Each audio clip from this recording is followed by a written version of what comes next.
Георги Сламков, знаете ли кој е? Не знам. Љубинка Корабовска? Исто така не знам.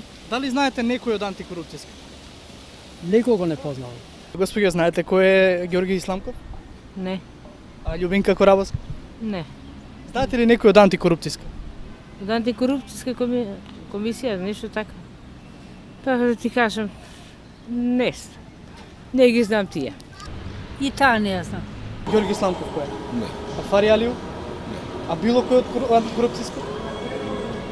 Не. Фари Алиев, например? Ве молам, не знам. Валда некој албански е тој што ми името така ја кажа. Не го знаем ни Тие се од антикорупцијска. Вие знаете некој, било кој од антикорупцијска? Немојте само не. Дали знаете кој е Георги Сламков? Кој? Георги Сламков. Не го знам тој. Не. Фари Алиев? Не ги знам. Тоа се од антикорупцијска. Знаете ли некој од антикорупцијска? Не, тие не ги знам. Не. Не знаете? Не. Тоа е прашањето. Не знам. Фари Алиев? Не ги знам, как ги знам. Некој од антикорупцијска дали знаете? Никога не. Што прават? Каде се? Им ги видел ли некој лицата? Работата на антикорупцијската комисија е енигма дури и за новинарите кои долги години покриваат корупција и судство. Јас искрено од тие членови дали знам двајца и тоа од некоја претходна нивна работа. Со самото тоа што председателот на антикорупцијската комисија се наоѓа на оваа функција веќе 5 месеци, значи од април 2013, а ние поима сме немале, јас дознав дури пред неколку дена, кажува за самата соработка на антикорупцијската со новинарите. Овој човек е првиот борец против корупцијата и беззаконието во земјава. Георги Сламков. Граѓаните не му го знаат ниту името, ниту лицето, а на позицијата председател е веќе 5 месеца. Со претходната председателка се имав слушнато дури 2 пати, ликот не го знам. Во тие 2 пати даде изјава која што беше крајно анемична и мислам речи си неискористлива. А ова е Љубинка Корабовска, туристичкиот менаџер или жената чија анонимност веројатно ќе беше уште подлабока да не беа бурните расправи во собранието помеѓу опозицијата и власта за нејзиниот избор. Еве го CV-то на Љубинка Корабовска, председателот, и сакам да запрашам неколку работи. Во периодот од 2002 и 2007 година Корабовска работела како самостоен референт во јавното предпријатие за стопанисување со стамбен и деловен простор. Председателката Корабовска и покрај тоа што не ги исполнува законските квалификации, сепак како истакнат партиски кадар и член на избирачки одбор, кадар од расадникот на ВМРО ДПМН, а тоа е јавното предпријатие за стопанисување со стамбен и деловен простор, чиј сопруг е член на управниот одбор на ЕМО и со новиот бран, по се изгледа ќе биде и директор на пазарната инспекција, ќе продолжи понатаму да ја изобличува работата на комисијата. По ова прашање следуваше иницијатива од невладината Транспарентност Интернешнл Македонија. Бараат од собранието записник од изборот на Корабовска за член на комисијата. Документите се уште ги чекаат.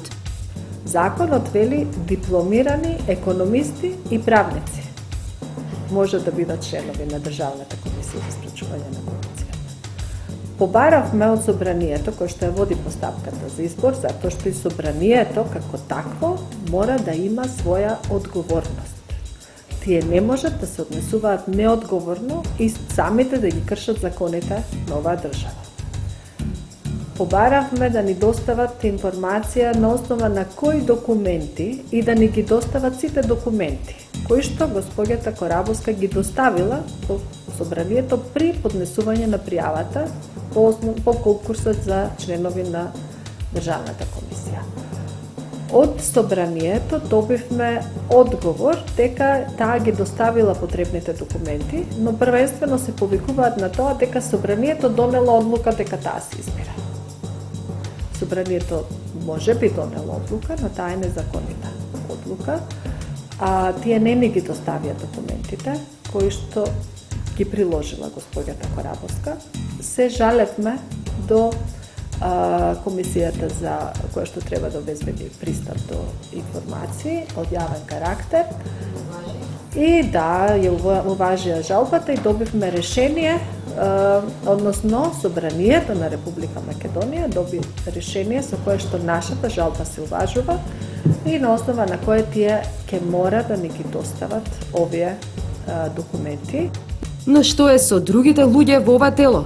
Кои се, чии се и какви им се квалификациите? Георги Сламков предавал право на повеќе факултети, има 37 години. Во своето CV напишал дека поседува изразена способност за тимско работење, комуникативност, трпеливост и ораторски способности. Но освен во интервјуто за порталот Курир, неговите ораторски способности и комуникативноста се уште не допреле до јавноста.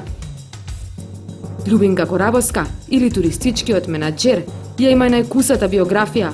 Се бавела со продажба и маркетинг на станови, но силна лирика го краси и незиното CV, способно за тимска работа, силни професионални вештини и добри комуникацијски вештини, се пофалила Корабоска. Кои се другите? Мирјана Димовска е поранешен новинар во македонската радиотелевизија. Љубинка Муратовска Маркова е баба на портпаролот на МВР Иво Котевски и мајка на апелацијската судијка Маја Маркова Котевска. Фарија Алиу работела во општина Гостивар. Зоран Додевски е поранешен судија, а Сајди Хелили има историја на економист во повеќето државни институции. Но една работа е заедничка за сите – невидливоста во полето на борбата против корупцијата. Прво спорен е форматот на луѓето во антикорупцијската комисија.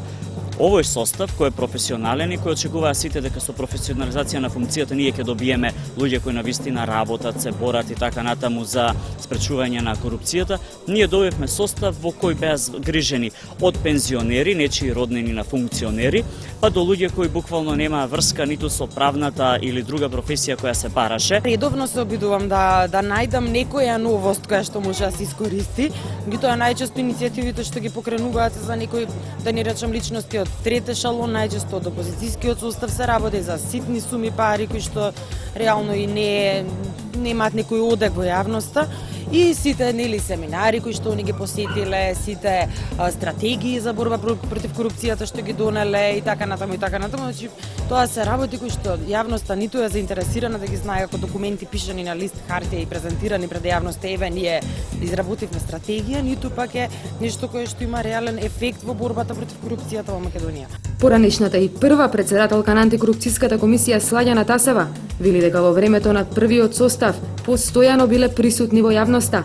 Во услови кога работевме во 20 квадрати, позајмена просторија во Министерството за правда со еден човек во секретаријатот.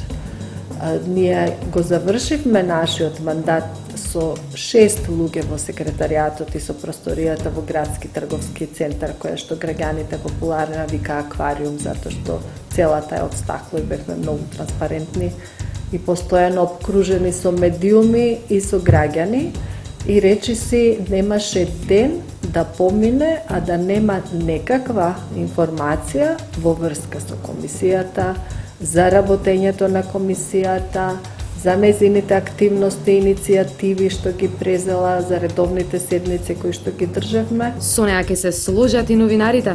Тако предходно одевме на брифинзи најредовно, таму споделувавме информации, ни се јавуваа, не вика ние имаме ова, дојдете вие што имате конкретно и за случајот Бачило, значи имавме пристап до целата имотна состојба на функционерите, дури оние кои што ја напуштиле функцијата.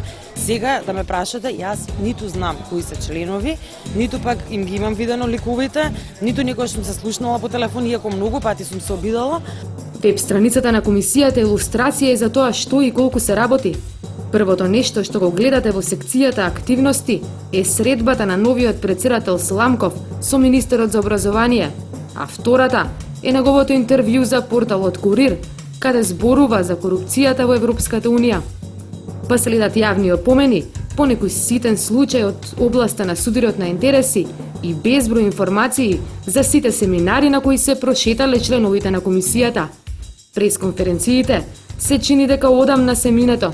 Сеќавам дека отидов да им пријавам еден случај каде што јас открив сериозен судир на надлежност на поранешниот градоначалник на Тетово. Значи од тоа има повеќе од година дена. Градоначалникот се одлучил сам за себе да се легализира куќата, тоа беше еден од предметите кои ги анализирав во фокус. тоа е Сади Беджити, поранешен градоначалник, ветија дека ќе отворат постапка по мојата иницијатива, односно по моето пишување, бидејќи таму имаше конфликт на интереси, што би рекол премиерот, од авион се гледаше конфликтот на интереси. Ја поднесов представката, до ден денес не добив информација дали воопште ја разгледали или дали поднели, ако сите беа едногласни дека да, овде има предмет. Тоа беше моето последно одење формално во антикорупцијската комисија, бидејќи нема зашто.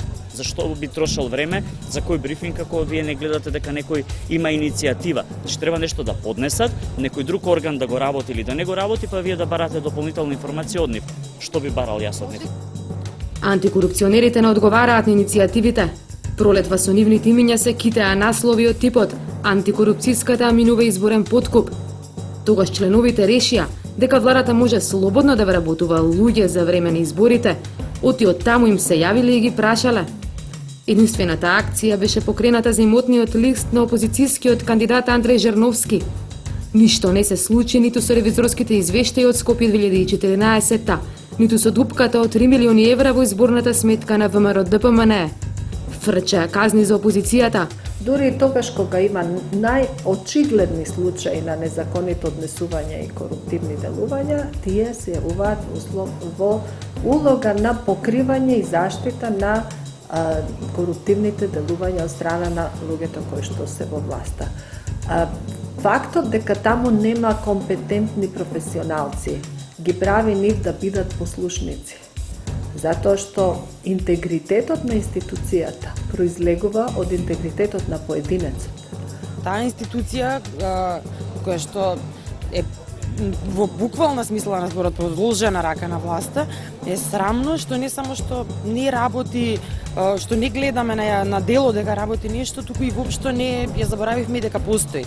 Експертската анализа на Институтот за демокрација Societas Civilis го прогласи првиот состав на комисијата за најдобар, а предпоследниот под водство на Љубинка Коравоска за најлошиот состав досега, без ниту една иницијатива за корупција на високо и врвново ниво и со мала видливост во јавноста. Ќе се одважат ли добро платените антикорупционери да започнат вистинска борба со криминалот? Ќе дочекаме ли нивните имиња да бидат препознаени од граѓаните? Кој знае?